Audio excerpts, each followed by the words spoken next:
lacrimejamento que não para, olho sempre molhado, visão borrada, a maquiagem que nunca fica boa. Esses são sintomas da epífora, que é um lacrimejamento exagerado. Meu nome é Bruno Rossini, sou médico otorrino da clínica Otto One, com formação na Unesp, em Botucatu, onde eu fiz graduação e residência médica e pós-graduação na Escola Paulista de Medicina. Hoje sou sócio e fundador da clínica Otto One de otorrinolaringologia aqui de São Paulo. Para falar sobre esse assunto, sobre a obstrução das vias lacrimais que causam esse lacrimejamento importante, eu convido uma colega muito especial, doutora Ellen de Lucas, oftalmologista aqui de São Paulo também. Como é que vai, doutora Ellen? Tudo bem? Tudo bem? Quero, em primeiro lugar, agradecer pelo convite. Para mim é um prazer estar aqui falando sobre oftalmologia, que é um assunto que eu adoro, em especial sobre as vias lacrimais. O meu nome é Ellen De Lucas, eu sou médica oftalmologista aqui em São Paulo e estou muito feliz de estar aqui conversando sobre essa queixa que é muito frequente no meu consultório, o lacrimejamento. E é fundamental, dentro do lacrimejamento, a gente entender o que é normal e o que é um sinal de atenção. Então, o lacrimejamento excessivo, o que a gente chama de, pela linguagem médica, de epífora, ele é um incômodo, como você bem falou, atrapalha o dia a dia, atrapalha a maquiagem, atrapalha a visão, e ele pode ser sim um sinal de que algo não está legal com os nossos olhos, e esse problema pode ser no canal da nossa lágrima, no sistema de drenagem dos nossos olhos. E essa condição pode levar, inclusive, a infecções que podem ser bastante estigmatizantes, dolorosas e que precisam ser tratadas de forma intensiva, certo?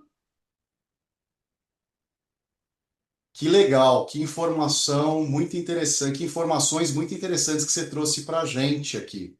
Me conta uma coisa, doutora Ellen, como que nós diferenciamos, então, o lacrimejamento normal, né, de uma pessoa que está emocionada, de uma pessoa que está chorando, de um lacrimejamento patológico? Como é que a gente diferencia isso? Excelente pergunta. É, produzir lágrimas e ter lágrimas nos olhos é natural e é importante para a saúde ocular. Então, quando isso é um problema? É, o chorar, o lacrimejar relacionado a alguma emoção, ou quando a gente está muito triste ou muito feliz, ele é natural. Ou quando, por exemplo, a gente entra em contato com algo que é irritativo para os nossos olhos, por exemplo, cortar a cebola, né? Então, esse é um lacrimejamento ativo, é aquele chorar, aquele lacrimejamento que a gente acontece naturalmente, por uma motivação. Quando o lacrimejamento ele é passivo, ou seja, eu não quero que aquilo esteja acontecendo naquele momento, mas o meu olho está reagindo, produzindo lágrima e uma lágrima que escorre. Então, isso pode ser um problema. Então, aquela pessoa que o olho fica lacrimejando quando está no computador, quando está assistindo televisão, quando está dirigindo à noite, quando está em algum evento, quando muda o tempo, está muito quente ou muito frio. Então, esse lacrimejamento que ocorre ao longo do dia e que ele é passivo, ele não depende da pessoa, ela não gostaria de estar naquela situação, isso pode ser um problema. Eu costumo brincar que o nosso olho ele possui um ralo. Então, como que funciona essa parte do escoamento da nossa lágrima? Aqui, embaixo da nossa sobrancelha, a gente tem a glândula lacrimal, que produz a lágrima. Então, ela cai pela pálpebra superior e vem até aqui embaixo, nessa região que é onde fica o ralo do nosso olho. E essa lágrima vai ser drenada. Então, processos, por exemplo, de obstrução, que é um problema no escoamento dessa lágrima, pode levar a um lacrimejamento passivo, que é o lacrimejamento que pode ser chamado de patológico. Que legal, que legal. Eu acho esse nome epífora muito bonito, né? Um nome até poético, eu diria, né? Gosto bastante. E De me fala alguma uma coisa, forma. não é? Me fala uma coisa, além do lacrimejamento em si, quais outros sintomas e sinais podem estar associados a problemas de obstrução das vias lacrimais? É muito interessante sua pergunta. Eu acho que o que mais chama atenção é uma condição que se chama dacriocistite, que é uma inflamação gerada por bactérias, ou seja, uma infecção no canal da lágrima. Então, aquela lágrima que fica represada, ela atrai bactérias e aí começa um processo infeccioso. Essa infecção vai gerar um abaulamento importante nessa região. Pode sair pus, pode sair drenagem de secreção pelo cantinho aqui do olho, pelo ponto lacrimal. E vai ter a queixa também do lacrimejamento, além de dor, ardor, e como eu tinha dito antes, é uma condição estigmatizante, porque é um abaulamento grande bem na região central do rosto, né? Além de todo o desconforto de estar com uma infecção, né? Então, esse quadro que pode levar até um abscesso, né? Abscesso é o que popularmente as pessoas chamam de furúnculo, então é um grande crescimento de pus nessa região. Isso pode levar a um abscesso e essa condição, a dacriocistite, a infecção, ela precisa ser tratada o quanto antes. Que legal, que interessante.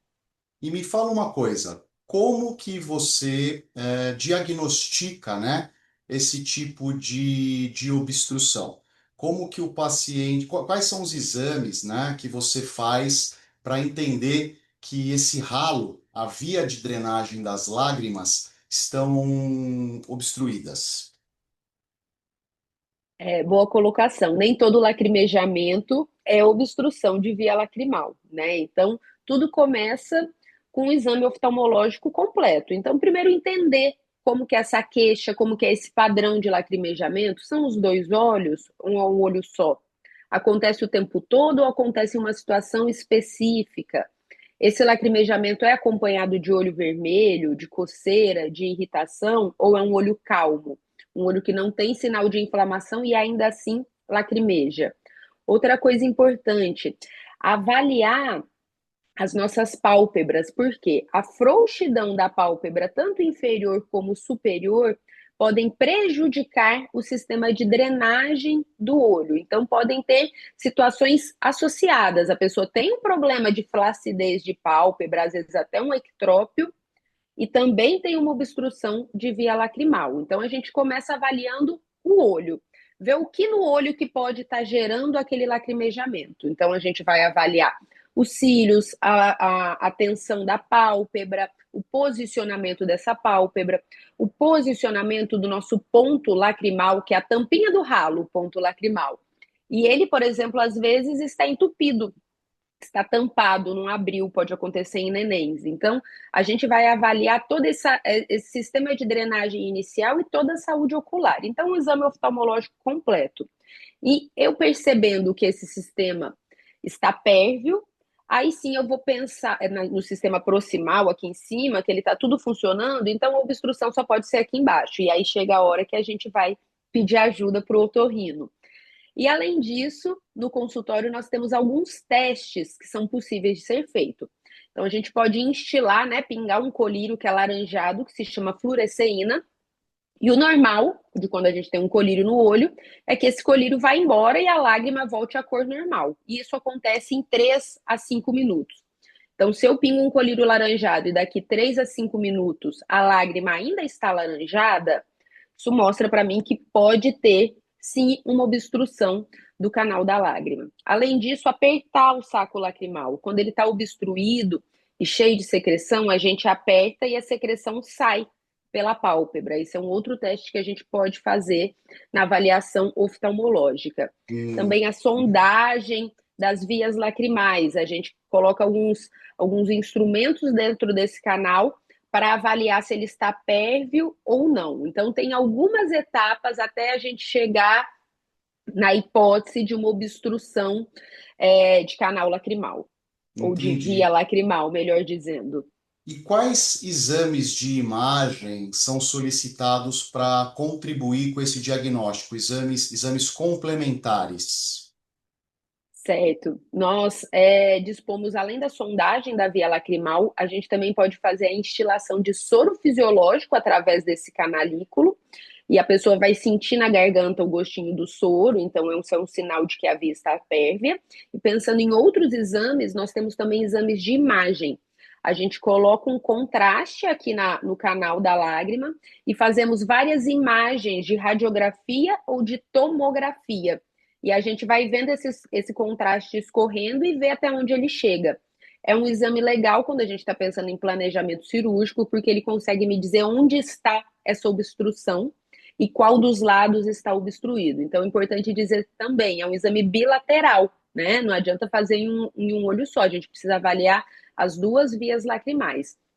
E além disso, a gente também tem cintilografia, que é um exame funcional, temos ressonância magnética, mas aí são coisas mais aprofundadas. Em geral, a radiografia ou tomografia com a sondagem dessa via é o suficiente para a gente conseguir fechar um bom diagnóstico. Legal, show de bola.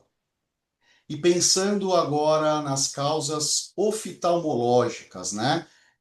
O que que na sua rotina você consegue ver que são causas, etiologias da obstrução, das obstruções das glândulas salivares? Quais as causas mais comuns Lacrimais.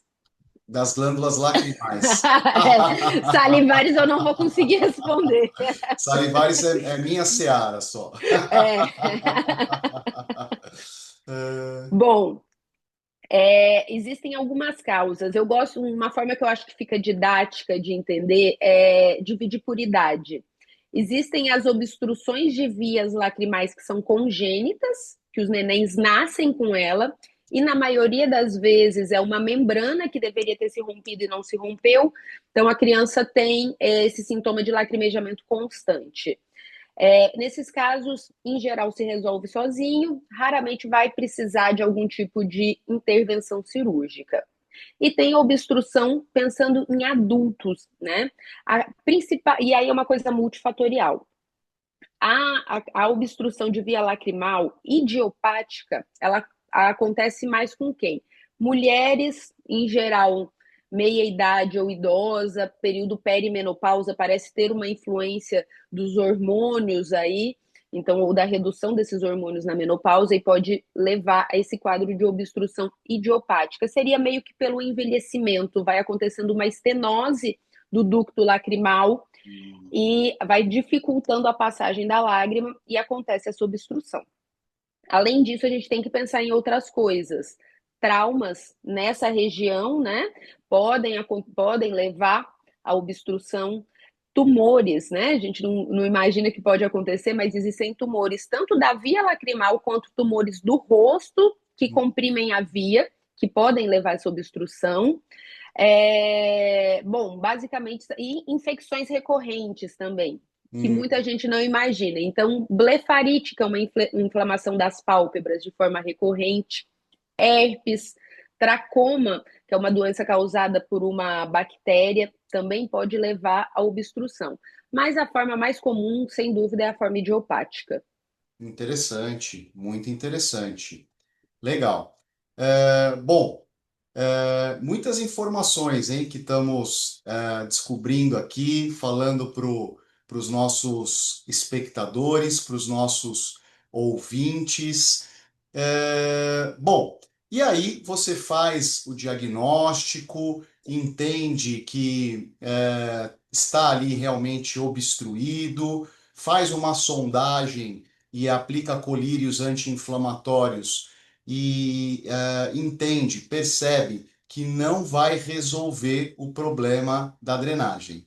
É aí que entra a nossa parceria, é aí que você me chama para fazer uma abertura cirúrgica endonasal desse paciente, das vias lacrimais desse paciente. Como é isso? É exatamente isso que você falou. Eu vou até aquele momento em que eu vejo que a oftalmologia consegue dar conta. Quando eu vejo que essa obstrução ela é uma obstrução mais baixa de ducto, de saco lacrimal, sem dúvida a conduta endoscópica traz muitos benefícios para o paciente. Muita gente não sabe, mas uma alternativa à cirurgia endoscópica é uma cirurgia externa, né? Que se faz Uhum. um corte aqui no nariz. Então, só de a gente falar em cortar o rosto de alguém e deixar uma cicatriz ali, que por mais que seja pequena, é permanente, Sim. então só por esse benefício, para mim, já, já se justifica a nossa parceria, né? E Uhum. sem falar em os outros benefícios da cirurgia endoscópica que você pode falar até melhor do que eu, né? Associando tratamentos que podem melhorar a qualidade de vida não só dessa parte do lacrimejamento, mas de outras partes do nariz e da respiração também. Então, a gente pede ajuda para o otorrino quando a gente vê que essa obstrução é mais baixa, que vale a pena resolver com uma cirurgia endoscópica. Que legal, muito bem. É isso aí. Aí, então, entra a nossa parte, né? Porque muitas pessoas não sabem, mas as vias lacrimais, como você citou, desembocam dentro do nariz. Então, Exato. a porção terminal da via lacrimal, que começa aqui com os canalículos, depois um ducto comum, o saco lacrimal, chega lá até a região do meato inferior. Meato inferior é uma região protegida pelo corneto inferior, né, ou concha nasal inferior dentro do nariz. E essa abertura também pode estar, de alguma forma, obstruída, né?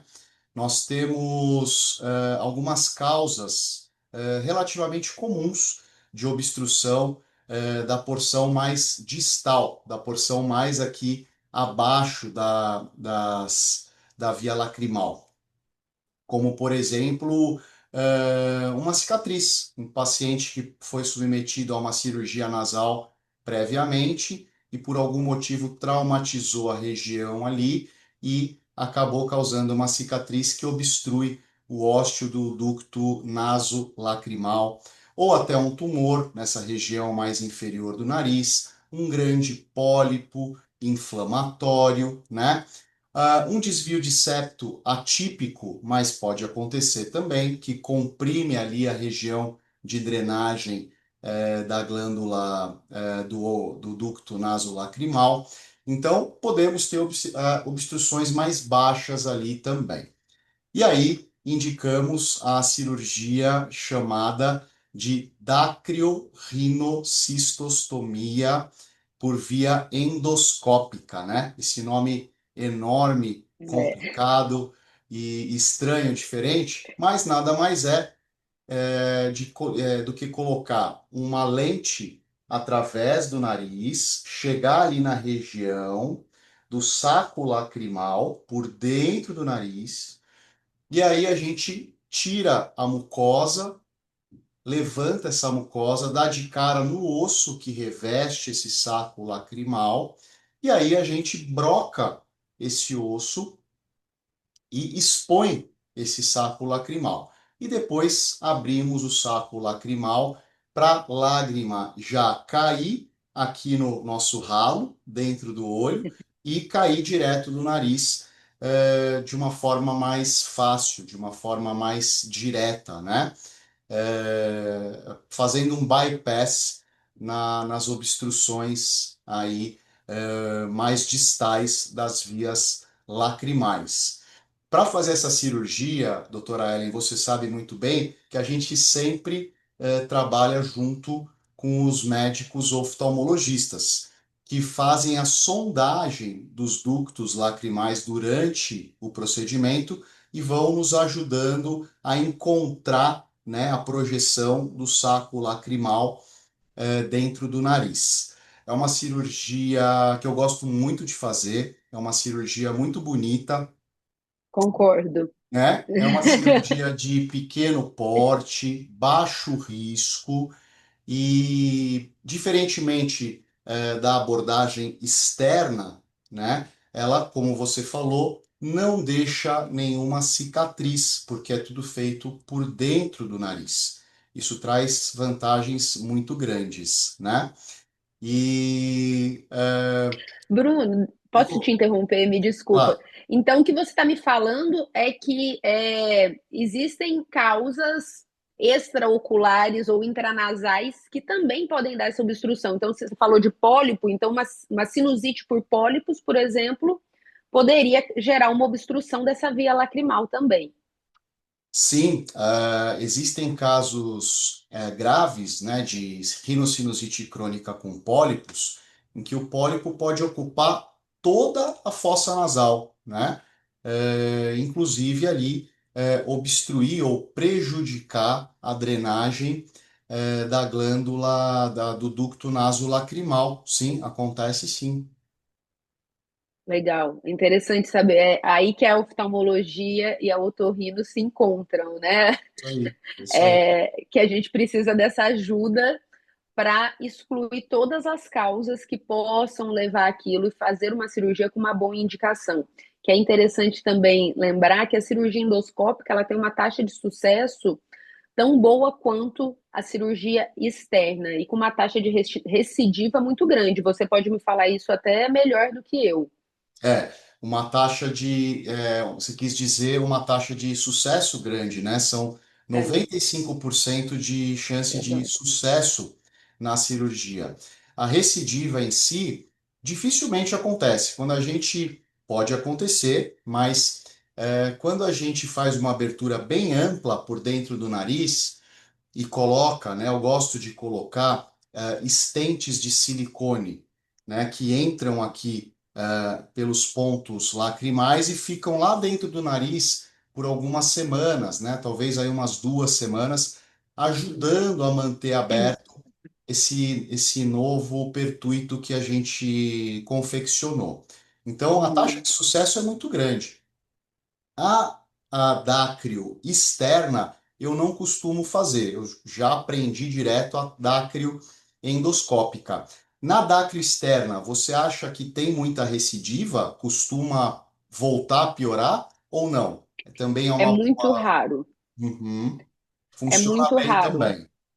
Funciona bem, o sucesso da cirurgia é muito grande, mas é uma cirurgia maior, mais chance de sangramento, né? Não é uma cirurgia endoscópica, então a visualização é diferente. Eu já fiz, na época da residência, a gente fazia dácleo externa, foi importante aprender, mas hoje a minha preferência tem sido pela cirurgia endoscópica. Legal, não, a minha também, com certeza. E não deixar o paciente com cicatriz é muito importante, né? Isso muda tudo, né? Legal. E para os ouvintes entenderem um pouquinho mais, é interessante falar que é uma cirurgia que a gente chama de minimamente invasiva, né? Quando feita de forma endoscópica, com o equipamento adequado, mas é uma cirurgia com anestesia geral. Eu não costumo fazer com anestesia local, até porque ali a remoção do osso dentro do nariz demora um pouquinho, porque costuma ser um osso bem grosso, então É, é melhor fazer com anestesia geral, até para o paciente se sentir mais confortável. concordo com você. E sabe o que eu queria saber de você, você que tem mais essa experiência com esse pós-operatório, como que é esse pós-operatório da cirurgia endoscópica? Põe tampão, não põe tampão, dói, não dói? Como que é o pós dessa cirurgia? Legal. Bom, não dói, não costuma doer. Dificilmente uma cirurgia nasal funcional, ou mesmo a cirurgia nasal estética, tem um score de dor alto no pós-operatório. Então, são cirurgias Hum, que doem muito pouco no pós-operatório, né? Nós não hum, utilizamos tampão, na maioria das vezes. Toda a hemostasia, né? A gente controla o sangramento através de cauterização dos pontos sangrantes, né? E não é necessário a utilização de tampão. O paciente consegue ir embora, na maioria das vezes, no mesmo dia, né? Recebendo alta, no final do dia, e depois faz uma consulta 7 dias depois do procedimento aqui no consultório, para a gente olhar, limpar as crostinhas, né? Que pode formar uma crostinha em cima da abertura e acompanhar de perto a evolução desse paciente. Eu sei como você trabalha, mas é importante que nossos ouvintes também entendam isso, né? Nesse pós-operatório, a gente faz um acompanhamento diário. Então, todo dia eu entro em contato com o paciente, ligo, troco mensagens por WhatsApp para entender se esse paciente está evoluindo bem, se tem algum problema, se eu posso ajudar em alguma coisa. Isso torna todo o processo muito mais tranquilo e muito mais seguro para todo mundo que está envolvido, né? Com certeza. Acho que essa é a grande diferença na jornada e na experiência cirúrgica, se sentir seguro no É isso aí. processo, né? Antes, durante e depois. Saber que tem um médico ali com você, que se acontecer alguma coisa, você tem para quem gritar. É isso aí. Muito bom. Bom, doutora, Bruna, me fala mais uma coisa. claro. Você consegue associar técnicas, por exemplo, corrigir um desvio de septo junto com a dácrio? Isso é possível? Sim, sim, fazemos isso frequentemente. Então, vamos supor que o paciente tem uma obstrução de glândula lacrimal, mas também respira mal. Tem uma obstrução nasal ou tem uma sinusite crônica, a gente já consegue resolver tudo no mesmo procedimento. Inclusive, até quando o paciente tem queixa, conseguimos fazer também a rinoplastia ou a rinoceptoplastia estética associada a um Hum. procedimento funcional como desobstruir as vias lacrimais, né? Isso ajuda bastante, já aproveita ali, sou eu mesmo que faço todos esses procedimentos, já está anestesiado, então já conseguimos dar seguimento nessa parte também. Legal, legal. Muito bom. Doutora Ellen, então assim, estamos chegando ao final da nossa entrevista. Ah, E eu gostaria de te pedir para fazer um comentário final. Os pacientes, pelo que nós vimos aqui, sempre vão procurar o oftalmo primeiramente, né? Então, deixa o seu comentário final, deixa os seus contatos também, o seu Instagram, e aí depois eu finalizo. doutor Bruno, muito obrigado pelo convite. Para mim é um prazer estar aqui falando sobre oftalmologia, é um assunto que eu amo. Para quem quiser saber mais sobre o meu trabalho, sobre como eu atuo em oftalmologia, vocês podem me acompanhar no Instagram, é doutora Ellen de Lucas, Ellen com H. E também tem o meu site, www.doutoraellendelucas.com. Ficarei feliz em ajudá-los e acho que o recado que fica aqui dessa live é que lacrimejamento excessivo não é normal. O caminho passa pelo oftalmologista, porque existem as principais causas de lacrimejamento, sem dúvida, são diretamente do olho e são o oftalmologista que vai resolver, mas quando necessário, quando a gente chega nesse diagnóstico de uma obstrução de via lacrimal, a gente conta com essa grande ajuda dos otorrinos, em especial do Dr. Bruno, no meu caso. E esse é um tratamento que gera muita satisfação e com uma grande taxa de sucesso. E o que vocês precisarem, podem contar comigo. Show de bola. Eu também me coloco à disposição. Meu Instagram é @brunorrossini.otorrino. O meu site é o www.otoan.com.br e eu fico à disposição para esclarecer dúvidas, atender os pacientes que tenham indicação, que queiram passar comigo. Além das consultas presenciais, meu consultório fica aqui no Itaim, mas também nós fazemos consultas online e contem comigo para ajudar. Um forte abraço a todos e até a próxima. Até a próxima.